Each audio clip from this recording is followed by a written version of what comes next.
Demand చూడన్నా, హైదరాబాద్లో ఏదైతే పర్మిట్ బండ్లు కొనుక్కొని నడిపించుకుంటుర్రో వాడు నిజాయితీగా నడిపించుకుంటుండు.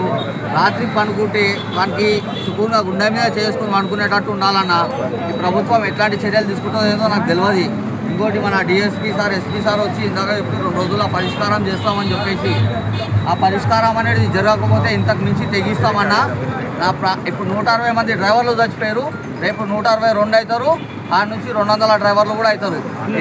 ఇది హార్ట్ వచ్చి లైన్లలో చచ్చిపోతారు, ఆడీడ చచ్చిపోతారు. హార్ట్ వచ్చి చచ్చిపోతలే, గవర్నమెంట్ నిర్లక్ష్యం వల్ల గవర్నమెంట్ చేస్తున్న ఏమంటారన్నా మర్డర్ వస్తుంటుంది. ఇది కూడా టెన్షన్లతోని వీళ్ళు చచ్చిపోతున్నట్టే కారణం గవర్నమెంట్ పట్టించుకోకపోవడం వల్లనే. ఎంతోమంది రోడ్డు మీద చనిపోయారన్న గవర్నమెంట్ నిర్లక్ష్యం అన్న. ఇది ఇప్పటి వరకు 2011 నుంచి 26 దాకా గవర్నమెంట్ ఆటోడు కనిపిస్తలేడా అన్న? ఎందుకు గురించి రేటు పెంచలేదు? ఇప్పుడు లీగల్గా నడిపించేటోళ్ళకి ఆ ఫోటో ఈ ఫోటో కొట్టి ఛాలెంజ్ చేస్తున్నారు. ఇల్లీగల్గా వచ్చి ఇన్ని బండ్లు తిరుగుతున్నాయి. గవర్నమెంట్ ఏం చేస్తుందన్నా?